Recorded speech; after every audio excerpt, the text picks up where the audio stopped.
ये प्रीवियस वाला ही पार्ट अभी हम बता रहे हैं, लेकिन बहुत इंपॉर्टेंट है। उस तरह से सोचने का कोशिश करो, ध्यान से देखो हम बता रहे हैं। Work done by constant force, ये तो अभी पता चल गया कि sir work done by constant force क्या होता है। ध्यान से देखना, work done by constant force is equal to F dot R. F dot R, जहां पर एफ क्या है, फोर्स है, और ये कांस्टेंट फोर्स है, और आर क्या है, आर डिस्प्लेसमेंट है। आर क्या है, डिस्प्लेसमेंट है। अब ध्यान से देखना, अगर तुमको वर्क डन निकालना है, अब ध्यान से देखना, हम एक पैटर्न बता रहे हैं तुमको। क्वेश्चन नंबर 1, क्वेश्चन नंबर 1, अगर मान लो तुमको फोर्स का वैल्यू दे दिया है 1 न्यूटन, फोर्स का वैल्यू दे दिया है क्वेश्चन में कि फोर्स का वैल्यू कितना है, 1 न्यूटन है, और दे दिया है डिस्प्लेसमेंट जो है, डिस्प्लेसमेंट जो है वो 2 मीटर है, और बोल दिया एंगल जो है फोर्स और डिस्प्लेसमेंट के बीच का जो एंगल है वो 60 डिग्री है। वो क्या है, 60 डिग्री है। तो हमको बताओ, इस सवाल को अगर सॉल्व करना रहे तो अगर आपको ये पता है, हम क्या बोल रहे हैं, ये पता है, तो क्या और पता होना चाहिए जिससे आप सवाल को आसानी पर, dot product. What is dot product? और डॉट प्रोडक्ट कहां पढ़ते हैं, वेक्टर में पढ़ते हैं। अब वेक्टर अगर पढ़ के भूल गए तो सवाल नहीं बनेगा। इसमें थीटा एंगल है, यानी सर इसमें एफ एस cos थीटा से एस को हम लोग डिस्प्लेसमेंट डिनोट करते हैं, लेकिन एक्चुअली क्या है, जब हम पढ़ाना चालू किए थे तो एस नहीं लिख के आर लिख देते। तो हम एक बात बोले, हाँ, एफ और cos हाँ, लेते हैं, उससे हो जाएगा। हाँ हाँ, यहाँ हम आर लिखे हैं, यहाँ मेरा रिप्रेजेंटेशन में आर डिस्प्लेसमेंट है, तुम्हारे रिप्रेजेंटेशन में एस डिस्प्लेसमेंट है। समझ गया ना बात? तो इस क्वेश्चन को अगर हम सॉल्व करना चाहते हैं तो सिंपली हमको क्या पता होना चाहिए था, डॉट प्रोडक्ट पता होना चाहिए। तो उस चीज पे ध्यान दो, हम क्या बताना चाहते हैं कि अगर सवाल इतना है और आपको ये वाला फॉर्मूला पता है तो इसके अलावा और क्या आना चाहिए था, डॉट प्रोडक्ट। अब क्या हम वर्क डन में डॉट प्रोडक्ट पढ़ाएं?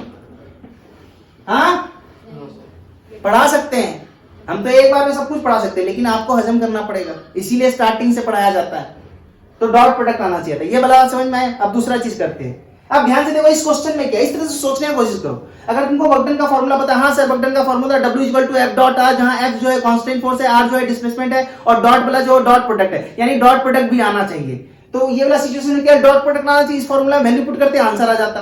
क्यों? क्योंकि तुम जानते हो दिस इज इक्वल टू क्या लिखते तुम, एफ आर कॉस थीटा। अगर तुमको डॉट प्रोडक्ट आता है तभी तो लिखते हैं F R cos theta, otherwise you can not right F R cos theta. One more thing, theta, what is theta? Theta is the angle between two vector. An angle between two vector is always given by tilted combination. इसे हम पहले पढ़ा चुके हैं, इसीलिए speed में बोल रहे हैं। क्या मेरा बात समझ में आया? अब मान लो फोर्स ऐसे लग रहा है, ध्यान से देखो, फोर्स ऐसे लग रहा है, फोर्स ऐसे लग रहा है, और डिस्प्लेसमेंट इधर हो रहा है। बच्चा ये वाला एंगल लेके बैठ जाता है, भाई ये एंगल, ठीक है। और एक चीज ध्यान से देखो, फोर्स ऐसे लग रहा है, डिस्प्लेसमेंट मान लो ऐसे हो रहा है, तो ये एंगल नहीं है, ये वाला एंगल है, ये एंगल है, ये एंगल नहीं है, ठीक है। ये सब हम पहले पढ़ा चुके हैं, इसीलिए थोड़ा फास्ट बोले। क्या बात समझ में आया? अब इसको मिटाते हैं, अब इसको हम मिटाते हैं। अब देखो दूसरा चीज बताते हैं। अगर ये सबसे लल्लू सवाल था या नहीं था, सोच के बताओ। ये वो लल्लू सवाल था जिसमें थीटा भी दिया हुआ था, एफ भी दिया हुआ था, और आर भी दिया हुआ था। थोड़ा सा टफ अगर करेगा सवाल, थोड़ा सा अगर टफ करेगा सवाल, थोड़ा सा अगर टफ करेगा सवाल, तो उसमें क्या करेगा, थीटा, मान लो थीटा दिया हुआ है, थीटा दिया हुआ है, एफ दिया हुआ है, आर नहीं दिया हुआ है। अरे 3 चीज है, तो अब हम तुमको दिखा रहे हैं। थोड़ा सा अगर लेवल टफ करेगा तो क्या करेगा, क्वेश्चन नंबर 2, अगर लेवल टफ करेगा तो ध्यान से देखो, फोर्स दे देगा, वो फोर्स का वैल्यू जो है 2 न्यूटन है जीवन। तो भी तो आ जाएगा। हाँ, देखना वही चीज बता रहे हैं। F is equal to 2 newton, और थीटा का वैल्यू दे दिया 60, ठीक है, और डिस्प्लेसमेंट नहीं दिया है। डिस्प्लेसमेंट क्या किया है, नहीं दिया। अब देखो दिखाते हैं हम तुमको, अब तुमको हम दिखाते हैं, डिस्प्लेसमेंट नहीं दिया क्वेश्चन के अनुसार। क्वेश्चन में क्या बोल रहा है कि पार्टिकल जो है y एक्सिस x एक्सिस, ठीक है, ठीक है, पार्टिकल जो है 1,2 से 3,4 में चला गया। पार्टिकल 1 पोजीशन से A पोजीशन से कहां चला गया, B पोजीशन पे चला। तो क्या आपको इसमें डिस्प्लेसमेंट निकालने नहीं आता है? आता है। तो ये क्या है, ये RA है, और ये क्या है, RB है, और ये क्या है, डिस्प्लेसमेंट है। तो RA plus R is equal to क्या लिखेंगे, RB। देखो इसको हम R माने, R, ये क्या है, RA है, और ये क्या है, RB है ना। तो लिख सकते हैं ना ट्राइंगल लॉ से, RA vector plus R vector is equal to RB vector. तो R vector is equal to क्या हो जाएगा, RB vector minus RA vector, है ना। तो R इज इक्वल टू क्या हो जाएगा, R is equal to RB minus RA। तो R इक्वल 3,4 है, यानी 3i प्लस 4j, और इसको क्या लिखेंगे, 1i प्लस 2j। तो ध्यान देखो, 3 में से एक जाएगा, कितना बचेगा, 2, तो ये हो जाएगा 2i। दूसरा क्या बचेगा, फिर से 2j। क्या हम इससे मैग्नीट्यूड नहीं निकाल सकते हैं? ध्यान दो, इसका मैग्नीट्यूड, क्योंकि एंगल तुमको दे दिया है, Yes, sir. मैग्नीट्यूड निकालना है, तो मैग्नीट्यूड 4 रूट अंडर कितना होगा, 4 4 8 रूट अंडर 8 यानी 2 रूट 2। 2 रूट 2 निकाल लिया, वैल्यू पुट कर दिए, तो थोड़ा सा टफ किया, तो डिस्प्लेसमेंट निकालने आना चाहिए। सर डिस्टेंस फार्मूला से भी निकल सकता है क्या? हाँ, डिस्टेंस फार्मूला से भी निकल सकता है, y2 माइनस y1 का whole square plus x2 minus x1 का होल स्क्वायर का होल अंडर रूट। Yes. क्या समझ में आया रे? हाँ, सर। हाँ, क्या मेरा बात समझ में आया? अब ध्यान से देखो, डिस्प्लेसमेंट यानी कहने का मतलब मेरा फोकस क्या है, किस बात पे, कि आपको डिस्प्लेसमेंट निकालने आना चाहिए। Whenever position of the particle is given, you must know how to find displacement, otherwise you can not solve this problem.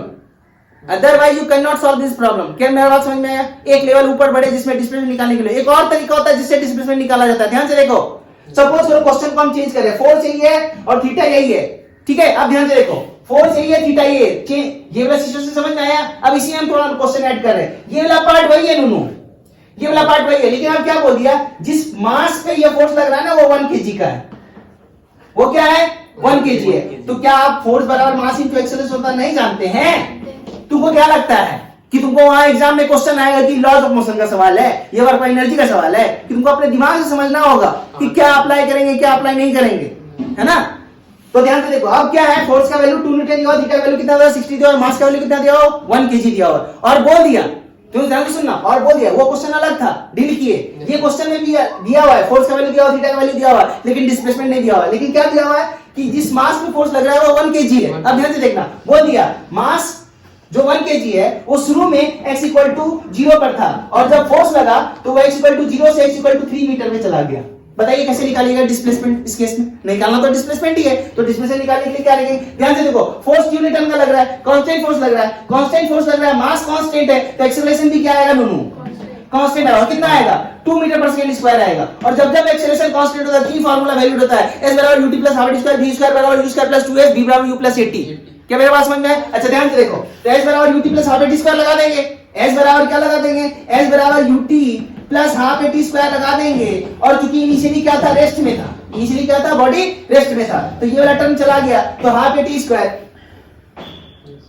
Position दिया हुआ है, क्या दिया हुआ है? पोजीशन दिया हुआ, तो टाइम दिया होना चाहिए था, तो टाइम मेंशन कर देगा, कितने टाइम में बताइए डिस्प्लेसमेंट। मान लो यहाँ पर टाइम क्या हो रहा था, t इक्वल टू 0 हो रहा था, यहाँ पर टाइम t इक्वल टू 1 हो रहा था, 1 डाल देंगे, ये पता है, डिस्प्लेसमेंट पता चल गया, पता चला नहीं पता चला। और वेरिएशन देखो, और वेरिएशन देखो, बोला कि जब पार्टिकल x इक्वल टू 0 पर था तो उसमें उसका वेलोसिटी 0 था, लेकिन जब वो x इक्वल टू 3 पर गया तो उसमें उसका वेलोसिटी 9 मीटर पर सेकंड हो गया।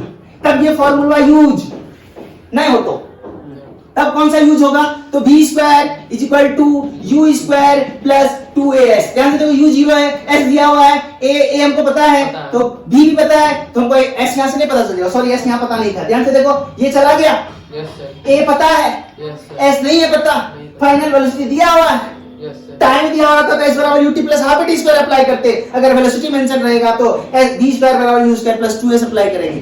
तो डिस्प्लेसमेंट निकालने के यही दो तरीका है, एक पोजीशन वेक्टर जब दिया हो, एक जब कांस्टेंट एक्सेलरेशन दिया हो, तो आप यूज कीजिए s बराबर ut plus half d square, v square बराबर u स्क्वायर प्लस 2s। यही दो फार्मूला है जिसमें s आता है और जिससे s निकल सकता है। v बराबर u प्लस 80 से तो s वहां है ही नहीं, तो कहां से आएगा? क्या मेरा बात समझ में आया?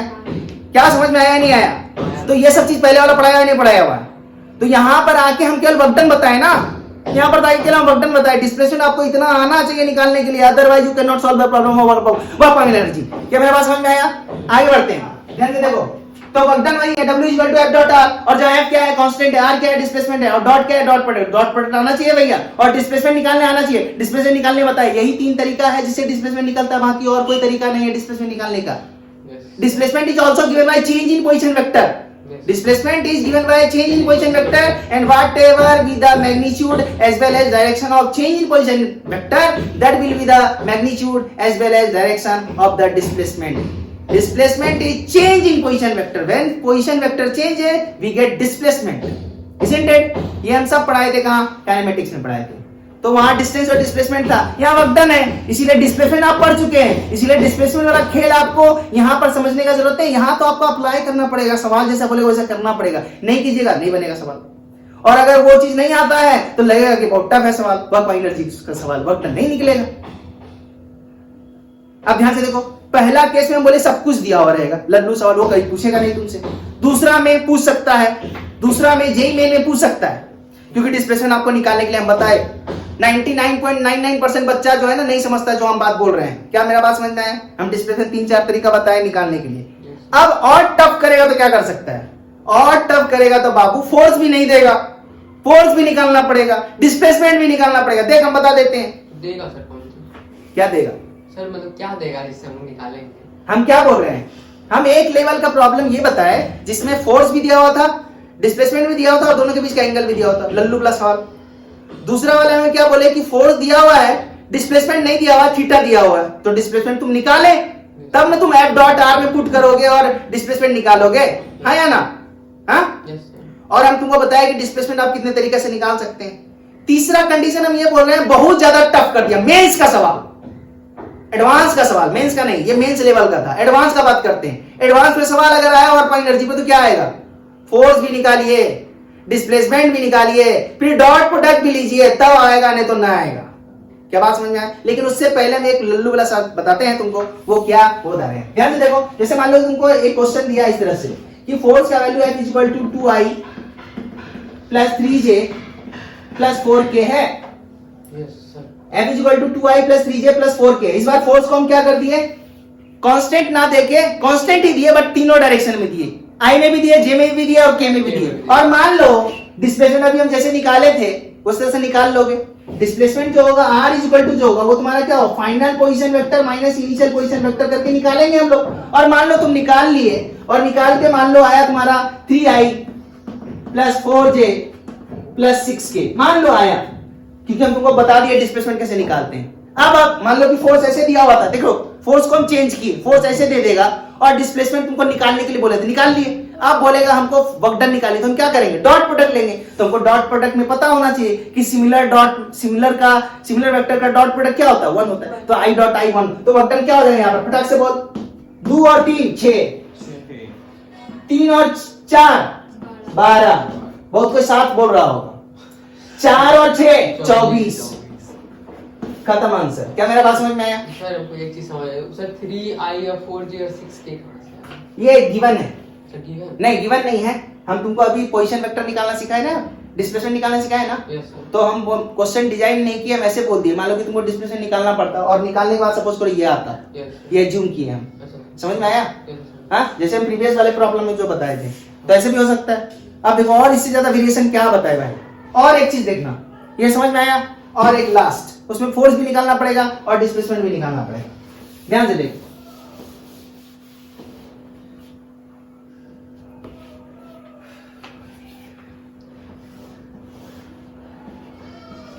पार्टिकल जो है 1, 2, 3 पर था, चला गया कहां? 3, 4, 6 पे। अच्छा ध्यान से देखना, एक चीज बताना, मान लो यहाँ पर वैल्यू है तो इधर x तो पॉजिटिव ही होता है, मान लो ये 3 है, y निगेटिव होता है -4 और z 0, या मान लिए 2।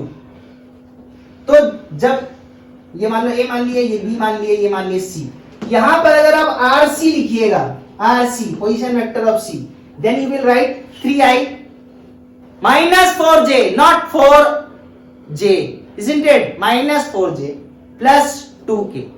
Whenever you write position vector at B, you will write 3I plus 4J plus 6K.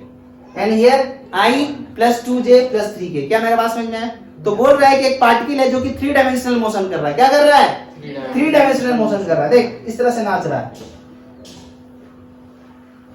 ठीक है? A B C पे गया, ठीक है? ये पोजीशन वेक्टर B का है, ये पोजीशन वेक्टर A का है, ठीक है? RB। उसके बाद हम लास्ट में एक इंपॉर्टेंट बात तुमको बताएंगे, ये RA, ठीक है? अच्छा, उसके बाद तुमको बोल दिया कि जब A से B गया ना तो उस समय एक्सेलरेशन जो था कांस्टेंट ही था, लेकिन 2 मीटर पर सेकंड स्क्वायर था। एक्सेलरेशन दिया हुआ है और मास दे दिया है पार्टिकल का 1 kg। तो फोर्स अननोन है ना, तो F बराबर मास इंटू एक्सेलरेशन होता है कि नहीं है? होता है। तो फोर्स बराबर मास इंटू एक्सेलरेशन। हम एक सिंपल चीज से सिखाना चाह रहे हैं, F बराबर ma होता है कि नहीं होता है? तो F बराबर ma होता है, पहले F बराबर ma करके F निकाल लेंगे, और R निकालने तुमको आता है, दोनों का डॉट प्रोडक्ट कर लेने आता है, तो खत्म कहानी। क्या मेरा बात समझ में आया? आगे आगे जैसे चलोगे तब तुम देखोगे कि दो बॉडीज के बीच जो फोर्स लगता है, ग्रेविटेशनल फोर्स होता है, वो होता है Gm1m2 by r square. Force on a current carrying conductor in a uniform magnetic field is given by F is equal to I L cross B. Force on charge in uniform magnetic field is given by F is equal to QE. So there are so many methods by which we can find force, but in mechanics the calculation of force is only done with F is equal to ma. There is no other option. But exam में आपको mechanics वाला ही force बोलेगा, किस बात का क्या guarantee है? इसीलिए हम तुमको एक कंसेप्ट दे सकते हैं, ठीक है? सवाल अनंत है लेकिन कंसेप्ट का अंत है। यहां पर फोर्स निकालने के लिए हम तुमको एक ही चीज बताए, एमए, क्योंकि बाकी हम पढ़ाए नहीं है। जब पढ़ाएंगे तो force F is equal to Gm1m2 by r square भी होता है, F is equal to K(Q)(Q2) by r square भी होता है, F is equal to -du/dr भी होता है, F is equal to dp/dt भी होता है, F is equal to IL cross B भी होता है, F is equal to QV cross B भी होता है, F is equal to QE भी होता है, और कितना बताएं? समझ में आ रहा बात? तो जैसे जैसे हम लोग सिलेबस की ओर एडवांस करते जाएंगे वैसे वैसे हम लोग सीखते जाएंगे कि फोर्स और कितना कितना होता है, कैसे कैसे कैलकुलेट करते हैं। बट डिस्प्लेसमेंट निकालने का वही तरीका था जो हम बताए थे। इतना बताने के बाद भी क्या है ना, ये समझ में आ रहा था ना सब खटाखट। एक्चुअली क्या है कि ये रिप्रेजेंटेशन मेरा है, ठीक है? ये क्वेश्चन में लैंग्वेज के फॉर्म में लिखा हुआ रहेगा। तो सबसे इंपॉर्टेंट, जब आप फिजिक्स को समझ गए हैं, किसी चैप्टर को समझ गए या एंटायर फिजिक्स को समझ गए हैं, तो सबसे इंपॉर्टेंट बात यह है कि क्वेश्चन पढ़ के आपको यह समझ में आ जाना चाहिए था कि ऐसे ऐसे कहानी हो रहा था। ये कहानी हम लैंग्वेज के फॉर्म में तो नहीं लिखी है क्वेश्चन में, हम तुमको ऐसे बोले कि यहाँ पर था लिख दिए, खूब खटाखट समझ में आता है। लेकिन यही जब वर्ड्स में रहता है तो बच्चे परेशान होते हैं, क्या कर रहा है नहीं कर रहा है, इतना बड़ा क्वेश्चन देख के छोड़ देते हैं। समझ में आया? तो इस सब के बाद सबसे इंपॉर्टेंट क्या है, अगर आप ये सब सारा चीज जानते हैं तो सबसे इंपॉर्टेंट है पेशेंस के साथ क्वेश्चन को पढ़िए और उसको सबसे पहले समझने का प्रयास कीजिए कि क्वेश्चन में क्या कहा जा रहा है, क्या दिया हुआ है, क्या मांग रहा है और हम क्या क्या यूज कर सकते हैं। क्यों? क्योंकि सवाल बनाने से पहले थॉट प्रोसेस या थिंकिंग जो है, आइडियाज जो है, वो दिमाग में जनरेट हो चुका होता है। तो पेन उठाने से पहले क्वेश्चन को पढ़िए बढ़िया से, उसको समझिए। हम लोग एग्जाम दिए हैं तो बहुत बार एग्जाम ऐसा था ना कि 15 मिनट क्वेश्चन पढ़ने के लिए समय दिया जाता है। हाँ बताइए क्यों? ताकि आप क्वेश्चन को पढ़ के समझ सके। आंसर सबका आसानी होता है, टफ होता है कि क्वेश्चन को समझना। ठीक है? यहां पर तुमको इसीलिए समझ में आ जाता है क्योंकि हम खुद बोलते हैं, हम क्वेश्चन लैंग्वेज फॉर्म में नहीं लिखते, हम यहाँ बोल देते हैं यहाँ ऐसे ऐसे है, ठीक है? लेकिन जब तुमको लैंग्वेज फॉर्म में दिया हो ना तो तुमको पढ़ के सबसे पहले तो हिम्मत जुटाना पड़ेगा कि पढ़ें, दूसरे को उसका समझें, तब फिर अप्लाई करें। समझ में आया बात? तो ये सबसे इंपॉर्टेंट बात है कि ये सब चीज अगर आपको आता है तो धैर्य के साथ, पेशेंस के साथ क्वेश्चन को पढ़िए, उसको समझने का प्रयास कीजिए और हम बोलेंगे अटेम्प्ट 2-3 लीजिए, खुद से बनाने का प्रयास कीजिए जब तक कि सॉल्व ना हो जाए। क्योंकि अगर ये वाला हैबिट लग जाएगा तो फिर तुम्हारे लिए चीज क्या हो जाएगा, ऑटोमेटिकली आसान हो जाएगा। ठीक है?